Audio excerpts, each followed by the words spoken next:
Hello everyone, कैसे हैं आप लोग। उम्मीद कर रहा हूं सब बढ़िया होंगे, जबरदस्त होंगे। लेक्चर नंबर 3 में स्वागत है। जैसा कि पहले बोला था, नोट्स का रिवीजन बार बार करना पड़ेगा, तो फर्स्ट एंड सेकंड लेक्चर में रिवाइज कराऊंगा फटाफट जल्दी से।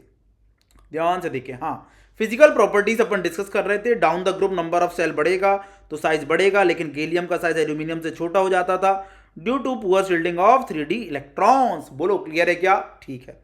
आयनाइज एनर्जी बेताल, गाय, ऑल इंडोनेशिया।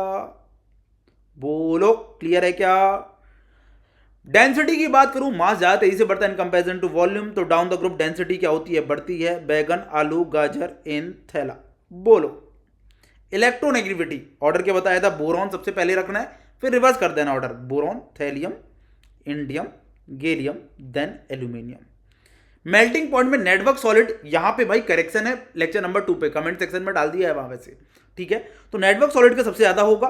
और गैलियम तो गर्मियों के मौसम में क्या हो जाता है? मेल्ट कर जाता है। 29.8 डिग्री सेल्सियस का मेल्टिंग पॉइंट होता है, बताया था। ठीक है, उसके बाद मेटल्स कौन कौन से बचे? Aluminium, indium, thallium. जिसका साइज छोटा उसका मेल्टिंग पॉइंट ज्यादा, क्योंकि मेटेलिक बॉन्ड की स्ट्रेंथ ज्यादा रहेगी। लेकिन थैलियम इंडियम से ज्यादा हो जाएगा। रीजन क्या है? Poor shielding of F electrons. F electrons की पुअर शिल्डिंग होगी, जेड इफेक्टिव बढ़ेगा, अट्रैक्शन बढ़ेगा, मेटेलिक बॉन्ड की स्ट्रेंथ ज्यादा होगी। ठीक है, बॉइलिंग पॉइंट में कोई लोचा नहीं है। Boron network solid.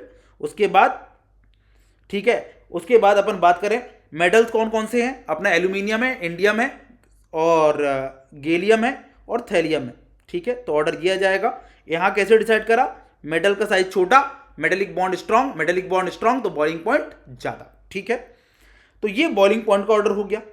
अब कल क्या पढ़ा था भैया? बोरॉन नॉन मेटल होता है, आइकोसाहेड्रन होता है, 12 कॉर्नर्स होते हैं, 20 फेजेस होते हैं, बैलेंस सेल में 3 इलेक्ट्रॉन होते हैं, तो आयनाइज एनर्जी 1 2 3 की वैल्यू बहुत ज्यादा होने वाली है। अरे आया ना? ठीक है, इसका स्ट्रक्चर बता दिया था भैया, देख लो ध्यान से, ये स्ट्रक्चर इसका आया था। ठीक है, आगे बढ़ते हैं। अगला देखो, gallium exist as discrete diatomic molecule and its melting point is around 29.8 degree celsius होता है। It is solid at room temperature, ये भी बताया था। फिर इनर्ट पेयर इफेक्ट के बारे में बताया था। Down the group stability of +3 oxidation state, that is higher oxidation state क्या होती है? डिक्रीज होती है। एंड लोअर ऑक्सीडेशन स्टेट +1 की वैल्यू क्या होती है? डाउन द ग्रुप क्या होती है? इंक्रीज होती है due to inert pair effect. और थैलियम अपनी लोअर ऑक्सीडेशन स्टेट में स्टेबल होता है, बाकी सब अपनी हायर ऑक्सीडेशन स्टेट में स्टेबल होते हैं। ठीक है, आगे बढ़ते हैं। रिएक्टिविटी टूवर्ड्स बता दिया था, +3 वाला कंपाउंड बनाना, ऑक्सीजन के साथ +3 वाला बनाना है। और नाइट्रोजन -3 लेगा, और नाइट्रोजन -3 वाले को नाइट्राइड बोलते हैं। क्या बोलते हैं? नाइट्राइड बोलते हैं।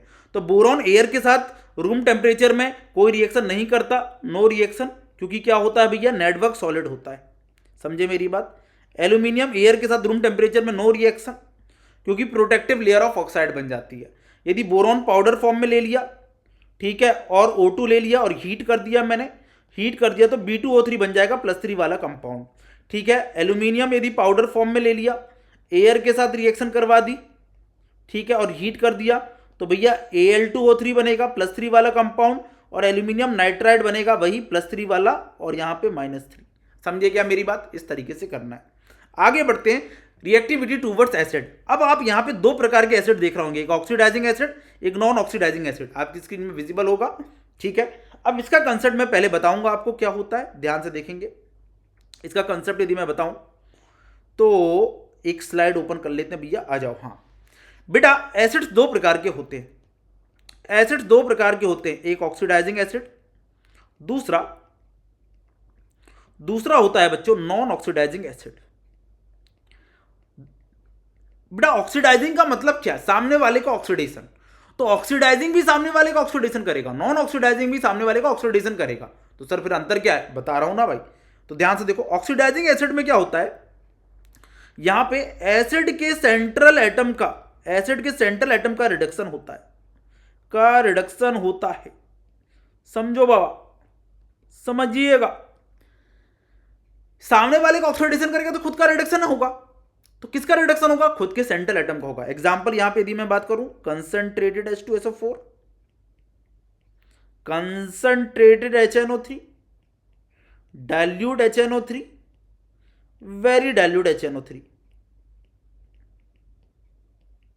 ये एग्जांपल्स हैं। तो यहां पे सल्फर, नाइट्रोजन इन सब का क्या होगा? रिडक्शन होगा, क्योंकि ये सामने वाले का ऑक्सीडेशन करेंगे। नॉन ऑक्सीडाइजिंग एसिड की बात करूं, यहां सामने वाले का ऑक्सीडेशन होगा और एसिड का रिडक्शन होगा, लेकिन यहां पे H प्लस का रिडक्शन होगा, एसिड के H प्लस का रिडक्शन होगा। इसका एग्जाम्पल बताइए सर, बता देते हैं।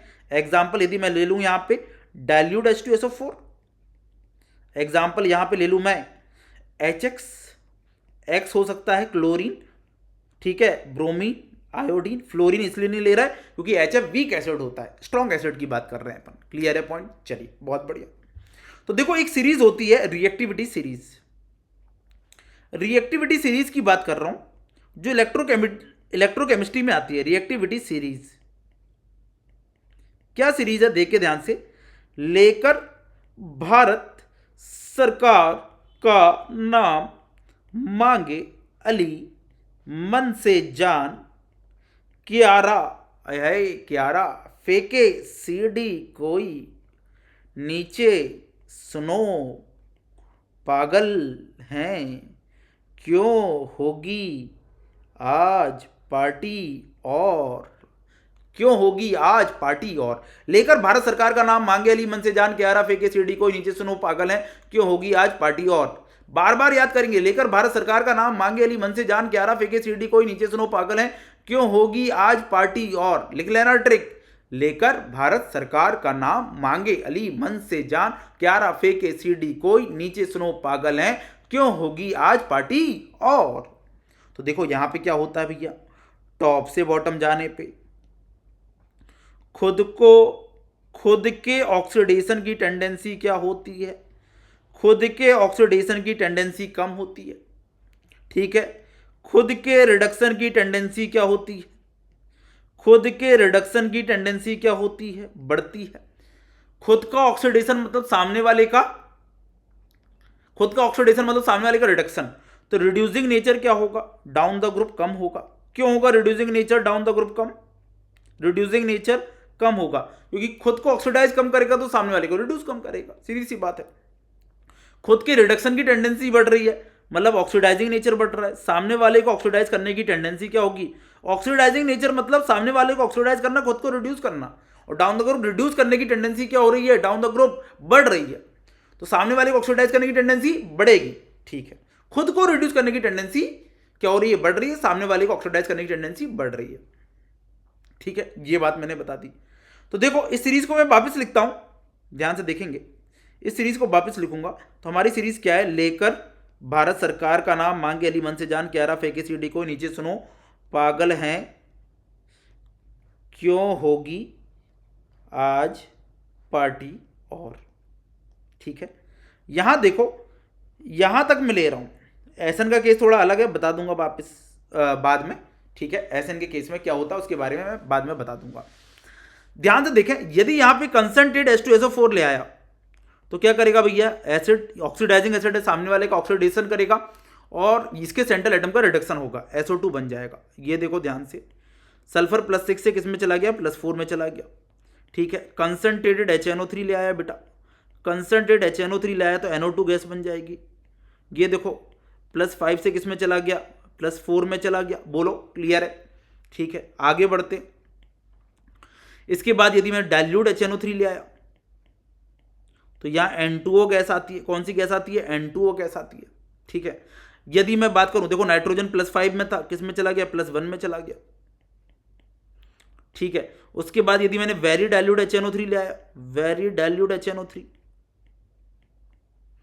तो यहां पे अमोनिया गैस बननी चाहिए थी, लेकिन अमोनिया प्लस HNO3 क्या बना लेते हैं, वापस NH4NO3 बना लेते हैं, तो फाइनल प्रोडक्ट मेरा NH4NO3 होगा। क्या होगा, NH4NO3 होगा। ये बात समझ में आ रही है, ठीक है। चलिए बहुत बढ़िया, अगले पॉइंट की तरफ चलेंगे। हाँ भाई, अब मैंने नॉन ऑक्सीडाइजिंग एसिड लाया, तो नॉन ऑक्सीडाइजिंग एसिड लाया मतलब डाइल्यूट H2SO4 ले आया। चलो, नॉन ऑक्सीडाइजिंग एसिड होता है, H+ का रिडक्शन होगा, हाइड्रोजन गैस इवॉल्व होगी। HX ले आया तो कौन सी गैस इवॉल्व होगी, हाइड्रोजन गैस इवॉल्व होगी। कोई डाउट नहीं होना चाहिए, ठीक है। लेड को बेटा हाइड्रोजन के नीचे वालों के साथ लेना है, ठीक है। तो देखो मैं क्या कर रहा हूं, यहां से यहां तक PT और AU को छोड़ देंगे, वो एक्वा रेजियम में डिसॉल्व होते हैं। इनके सामने मैंने कंसंट्रेट H2SO4 लाया तो SO2 गैस ही आएगी, कंसंट्रेट HNO3 लाया तो NO2 गैस ही आएगी। डाइल्यूट HNO3 लाया तो प्रोडक्ट चेंज हो जाता है, क्या बन जाता है भैया, NO गैस बन जाती है। N2O की जगह कौन सी बन जाती है, NO बन जाती है। समझ रहे हो मेरी बात, क्लियर है, ठीक है। और बेटा ध्यान से सुनना, ये दोनों तो dissolves in aqua regia only, dissolves in aqua regia, aqua regia में डिजोल्व होते हैं भैया। एक्वा रेजिया क्या होता है, HNO3 का एक पार्ट और HCl का 3 पार्ट। पूछा जाता है, बहुत फेमस क्वेश्चन है भैया इसका, समझ रहे हैं, क्लियर है। चलिए, तो मतलब ऑक्सीडाइजिंग नॉन ऑक्सीडाइजिंग एसिड जो अपन ने पढ़े हैं उनके साथ तो पीटी और एयू की कोई रिएक्शन होने वाली नहीं है, ठीक है। चलिए अब बात करते हैं अपन इनके सामने मैं कोई भी नॉन ऑक्सीडाइजिंग एसिड ले आऊं, कोई भी नॉन ऑक्सीडाइजिंग एसिड जैसे डाइल्यूट H2SO4 HX, तो इनकी रिएक्शन होने वाली नहीं है, कोई रिएक्शन होने वाली नहीं है। समझे क्या मेरी बात, इतना फंडा आपको क्लियर होना चाहिए। तो बताओ जल्दी से, तो हम कहां थे, यहां थे। तो बोरॉन कंसंट्रेट, अब देखो रिएक्टिविटी सीरीज में बोरॉन तो और नीचे आएगा क्योंकि ये तो मेटल्स हैं, तो बोरॉन का रिएक्टिविटी तो और कम हो जाएगी ना, मतलब इलेक्ट्रॉन देने की टेंडेंसी और कम हो जाएगी, सीधी सी बात है। तो क्या बनेगा, कंसंट्रेट HNO3 के साथ प्रोडक्ट लिखेंगे बोरॉन कंसंट्रेट HNO3 के साथ, तो H3BO3 बनेगा। एक एसिड बनता है बेटा नॉन मेटल का ऑक्सीडाइजिंग एसिड के साथ, पेरेंट एक एसिड बनता है। एक एसिड मतलब हाईएस्ट ऑक्सीडेशन स्टेट वाला, एक्सेप्ट हेलोजेंस के केस में क्या होता है, +5 वाला एक एसिड होता है। हेलोजेंस के केस में +5 वाला एक एसिड होता है, ठीक है, और Mn के केस में +6 वाला होता है, ठीक है। तो H3BO3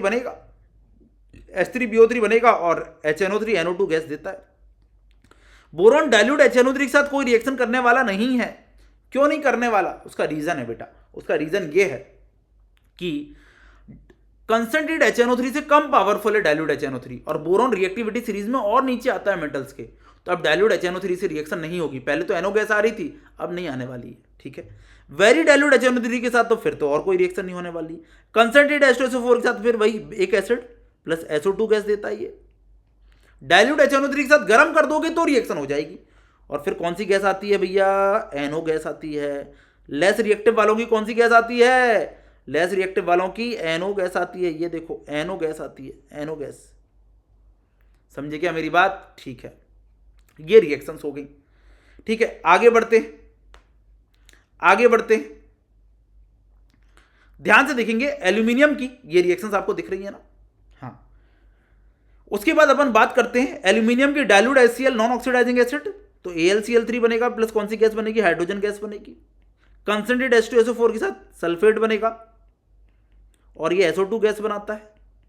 यहां नो रिएक्शन, ध्यान से सुने, फेकू नखरे करे अलबेले, ये कंसंट्रेटेड HNO3 के साथ रिएक्शन नहीं करते, कंसंट्रेटेड HNO3 के साथ रिएक्शन नहीं करते बाबा, समझ रहे हो क्यों, protective layer of oxide, surface पे ऑक्साइड की लेयर बन जाती है, तो जब फिर एसिड आएगा तो मेटल के साथ उसका इंटरेक्शन होगा ही नहीं, क्योंकि ऊपर किसकी लेयर बन गई है, ऑक्साइड की लेयर बन गई है। समझे मेरी बात, क्लियर है फंडा। तो आज की कहानी यहीं तक रखते हैं, फिर अगली कहानी नेक्स्ट सेशन में पढ़ेंगे। कोई भी दिक्कत हो तो आपको बताना है, कमेंट सेक्शन में जरूर बताना है। चैनल को सब्सक्राइब जरूर करें, वीडियो को लाइक करें, वीडियो को शेयर करें, और टेलीग्राम ग्रुप ज्वाइन कर लें, उसकी लिंक मैं डिस्क्रिप्शन बॉक्स में डाल दूंगा। Thank you so much, have a nice day.